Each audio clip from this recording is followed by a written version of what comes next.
You were talking about your first directorship of NBC television opera, Don Pike. Oh, yes. Well, we did it up at 106th Street studio, and what happened, the opera company went into the studio up there, maybe a week ahead of time, and they sort of blocked out what they were going to do, and we again went in with cameras and did the reporting job a la sports. And incidentally, we had a gal, I'm sure I'm right on this, Bettina Dilworth was the stage manager on that show. And we didn't have a script. All we had was the score to go by. And I can remember with Don Pike following it, and when the music went up, that's when I'd say cut. And when it went to a low point, cut. But all we had was one rehearsal with a piano player that we went through the whole opera, and then a second run was with the full orchestra. Now, with the piano player, we did some rough timings, and we had about 3 or 4 checkpoints along the line. And but the dress rehearsal with the orchestra, and that was the orchestra rehearsal was the only dress rehearsal that we had, and we went through, and we were like 10 minutes over. I forgot, I think it was a 90-minute or maybe even a 2-hour. La Boheme was the opera. Anyways, I go to Dr. Adler, the conductor, and I said, we've got real problems here. And he said, what's the problem? I said, we're 10 minutes over, and I don't know what to cut. He said, oh, don't worry. He said, I'll pick up the tempo. So, he was the boss, really, so away we go, and I kept my fingers crossed. Well, we get into the first checkpoint, and we're picked up a little bit. And the second point, we're picked up quite a bit more.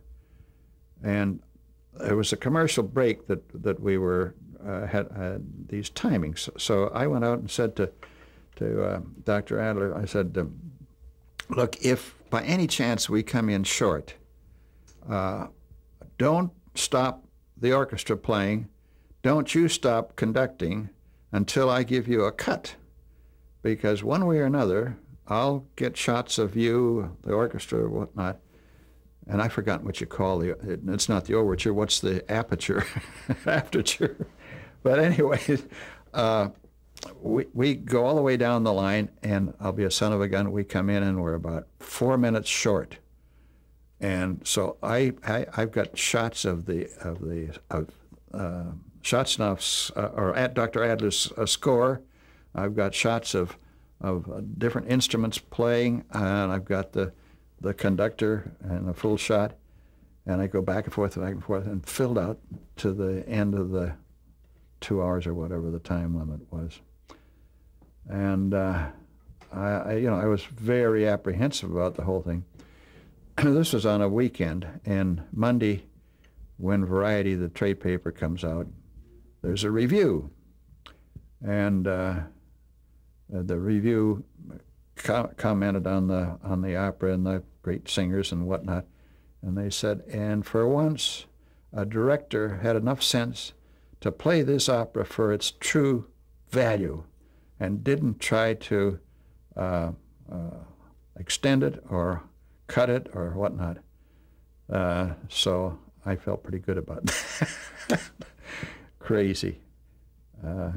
Now, going back to another wild one, I lived on Staten Island in the early days of television, and Warren Wade, the boss, calls me up one morning, about 10 o'clock in the morning, and he said, "Are you dressed?" And I said, no. And he said, well, he said, I want you to get dressed in a hurry because I want you to get over to Ebbets Field. This was World Series time, and the Dodgers were in the World Series then. And he said, whoever the director of the sports unit was sick, and he said, "You're the only guy that's close enough to get to Ebbets Field in time to help cover the series." And I said, "Warren, I've never done a baseball game." He said, "Doesn't matter. You got to get over there. I got to have somebody." So I said, "Well, how am I going to get in? I don't have a ticket. It'll be a madhouse." He said, "Doesn't matter." He said, "Here's what you do." He said, "You get dressed. I'll call you back in 15 minutes, and I'll tell you how we'll get you in." So 15 minutes, I'm ready to go, and phone rings, and Warren says, "Here's what you do." He said, "You know how to get into Ebbets Field?" I said, "Yes." And he said, "Well, there's the big rotunda there. Go into the rotunda and go to the extreme left, and you'll see a guy with a red carnation in his lapel. And you go up to him and say, 'Are you Joe?' And he'll say, 'Are you Roger?' And that's the way you'll connect, and Joe will get you in." So sure enough, I get over there, and I see the guy with the red carnation. "Are you Joe?" "Yes." "Are you Roger?" "Yes." "Follow me." And what happened is he took me in like a fire exit and up catwalks and whatnot. The television control room was like a unit that was suspended below the second balcony in the stadium there. And I got in there. Well, it turns out that there was a director. I was the second director on the thing, and basically there to handle commercials. And Bob Stanton, the sports announcer, was there, and I think it was sponsored by Gillette. I've forgotten the sponsor, but I think it was Gillette. And so when it was time for a commercial, the regular director would release one camera. There are only 3 cameras covering the World Series. He'd release one camera, and I would get it over on the artwork, Gillette Blue Blades or whatever the heck it was. And then as soon as possible, the second camera would be released, and I'd get an overall shot of Stanton and the artwork or whatever. And we'd do the commercial. Then I would release the cameras back to the baseball game, and the director would take over and whatnot. This went fine for the commercials, several commercials that we did. And then all of a sudden, the director says to me, he said, "I've got to go to the John." So he said, "Take over." And now I'm calling shots at the baseball game that I've never done baseball before in my life. Somehow you struggle through it. You just do it. Quite an experience. What year was that? Oh, it's got to be 47 or 48, I would think. You also worked on your hit parade? Well, yes. The first hit parade,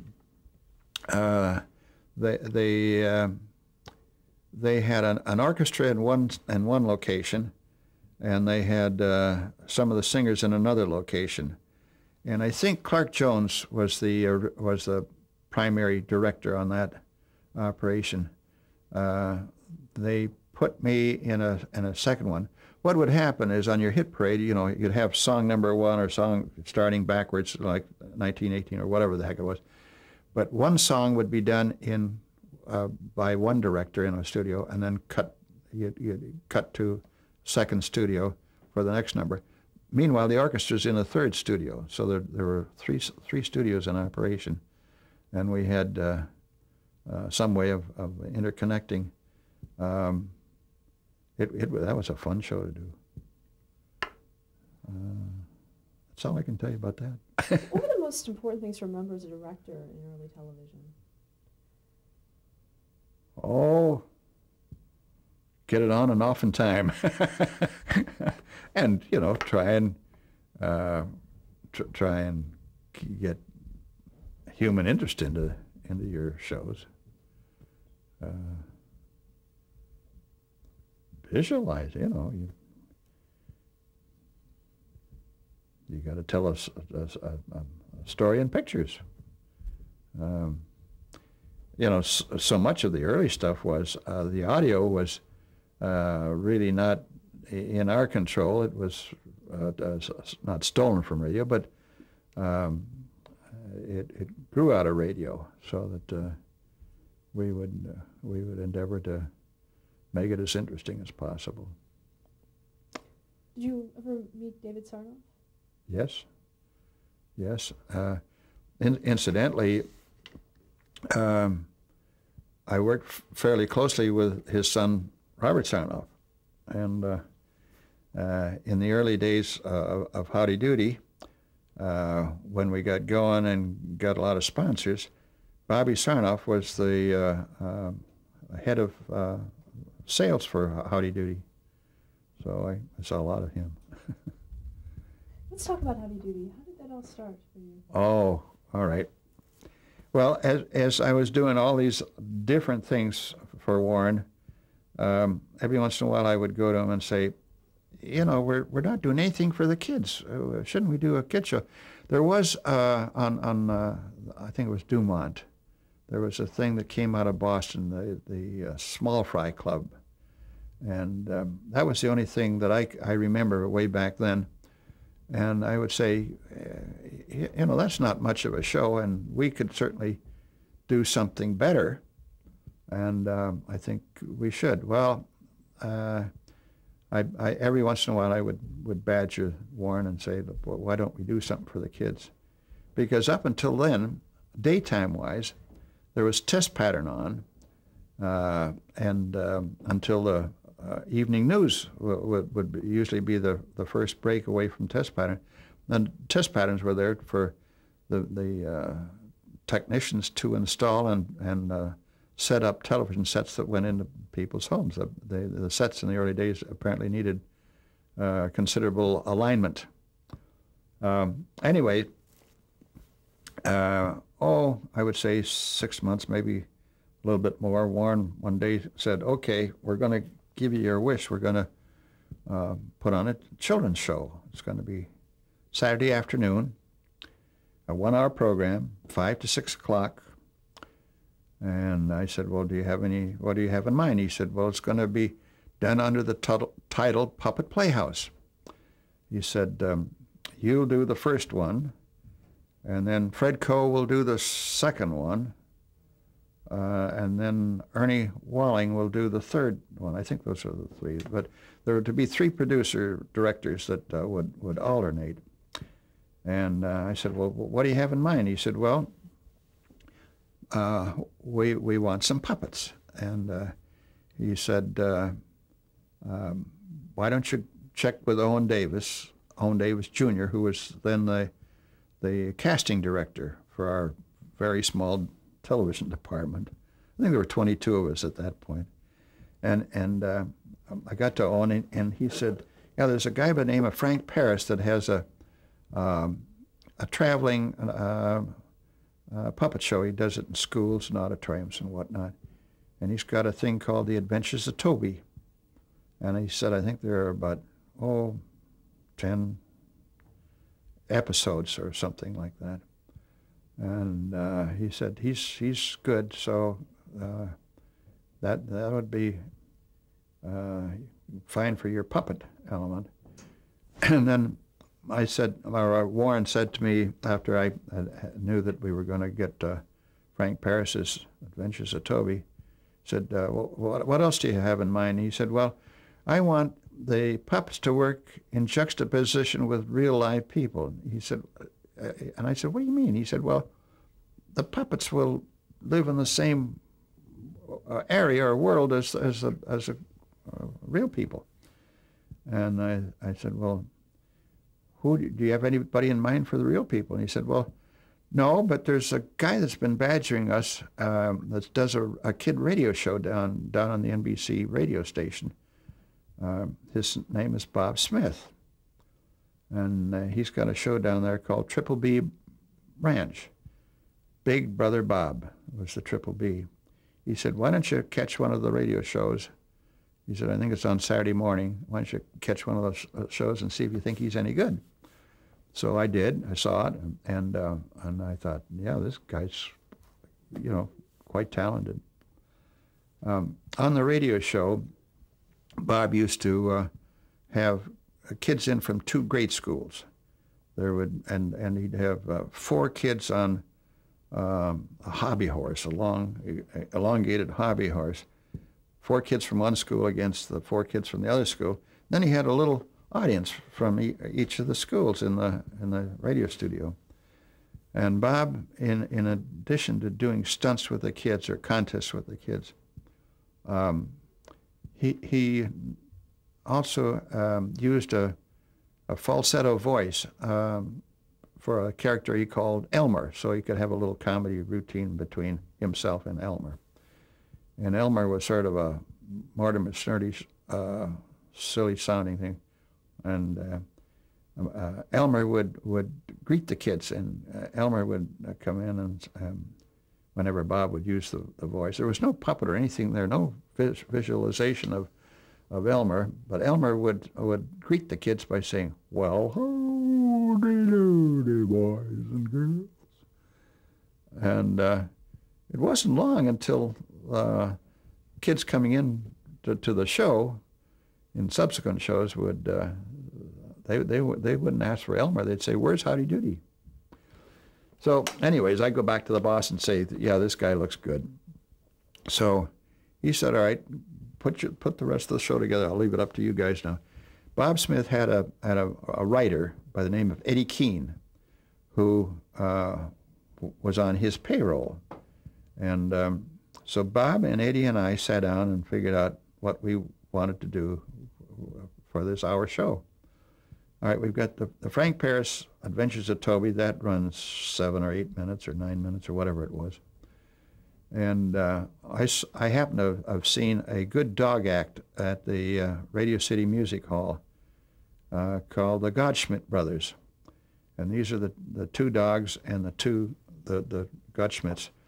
That the dogs never do anything that they supposedly are asking them to do.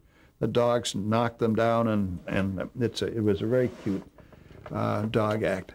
Well, I was able to arrange and get them for the opening show. In addition to that, I had access to a batch of old Mack Sennett comedies, 2 real silent comedies. And I edited one of them into 7, 8, or 10-minute, I've forgotten how long. But and then we figured out some narration for Bob, and that was the start of the old-time movies. And we had Doc Whipple, an organist who used to play the Nickelodeon in the theaters. And so he could ad-lib music, and did a great job of providing the music background for the old-time movies. We had a guy by the name of Jack Anderson, who was a sound effects man, an engineer at NBC, and Jack was brought in. He and Doc would see the film once, and then that was it. Away we go. On the opening show, all went well, and the show was titled Puppet Playhouse. Well, we had it Puppet Playhouse Presents Howdy Doody. Now we decided that we wanted Elmer, or the voice. Eddie Keene and Bob and I together said, well, we should have some kind of visualization of Howdy. And so we got with Paris, and between the 4 of us, we told Paris what we thought Howdy should look like. He should be sort of a Mortimer Snerd kind of a guy. He should be a cowboy, plaid shirt, and a little kerchief and whatnot. And Paris said, fine, he could build one. It would take him a little while. He couldn't have it for the first show, but so Eddie Keene came up with the idea that Howdy was in the desk drawer and he was too bashful to come out. And but we still wanted Howdy on the first show. So what we did is Bob had a desk that he was sitting at. Incidentally, he was Mr. Smith. He wasn't Buffalo Bob at this point, Mr. Smith. And every time we wanted Howdy to speak, well, Bob supplied the voice, so you have to cut from a long shot of Bob we cut to a close-up of the drawer, and then he'd throw the voice in. And Bob had a monitor so he could tell when the cut was made and when he could put in Howdy's voice. And we did that for the first show and got away with it. Were there kids in the audience? There were kids, yes. We had a group of kids, and we did the same stunts that he had done on the radio show. I mean, games and whatnot between two grade schools. We called the part where the kids were the fun house, and incidentally after the very first show was a Saturday afternoon, 5 to 6 o'clock. Monday morning, Variety comes out, and the review says, it didn't say Puppet Playhouse, but it said, Howdy Doody's a hit. And so I get a call from the boss, and he said, well, I guess you're going to have to do another one next week. And I said, well, wait a minute. I thought one of the other guys were going to have to do it. One of the other was supposed to be Paul Winchell and Jerry Mahoney would be the puppets and I forgot the third. Well, we went the next week, and we went the next week, and we went once a week. Well, pretty soon they said to me, but we want it not only Saturday, but we want it Thursday and Saturday. So an hour on Thursday and an hour on Saturday. Well, that was all right, but it was still kind of hard to get a material together and whatnot. Then they said, well, let's make it Tuesday, Thursday, Saturday, an hour each day. And that's when we did one or two of those, and it was really tough going to get enough material together.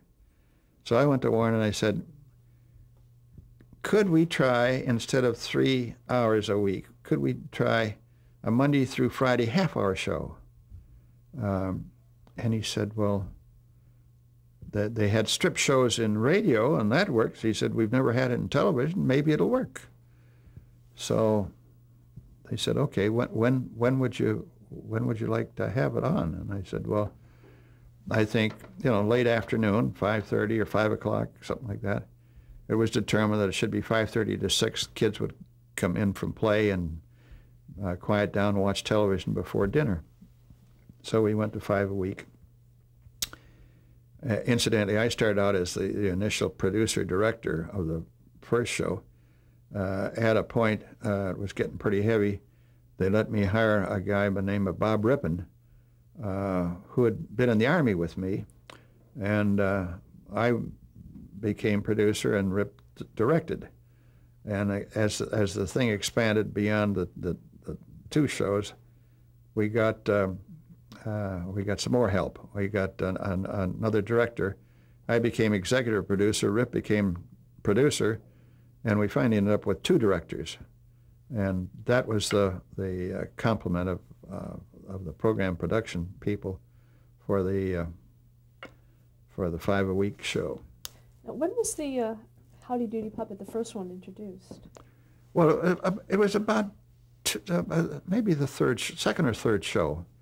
The very first show, was December 27, 1947, and then maybe certainly before the end of January we had the puppet, and the puppet came in. It was a Mortimer Snurdy, kind of an ugly, we call him the ugly puppet. But storyline-wise, Eddie Keene, who wrote all the shows for the first 7 years, Eddie came up with the idea of Howdy Doody running for president, because there was in '48, there was the national presidential campaign going on for the adults. And Eddie came up with the idea that Howdy would run for president of the kids. And during this initial run, we tried a number of crazy things. The first thing, I went to the boss and said, you know, we've got this Howdy for President thing running. I'd like to put out some Howdy for President buttons. And he said, well, like, what do you have in mind? And I said, well, I've been to a button manufacturer and I can get 15,000 buttons for X dollars, whatever it was. And at that point, there were 50,000 sets in existence. There were very few stations. I think Schenectady, New York, Philadelphia, and maybe Washington might have been the whole NBC lineup. Anyway, the boss said, well, how do you plan to get the buttons out to the kids? Well, I said, we'd make an offer to the kids on the show and say, if you're for Howdy, send in a request for a button. And so I said, you know, there are 11 secretaries now in the department, and they have downtime, and each one can handle a few buttons every day, and we'd get them out that way. So he said, okay, go ahead. And we did. We put the button offer on that Saturday afternoon. And Monday morning, I go into work, and the boss, Warren, is steaming. He said, you don't know what you've done. And I said, no.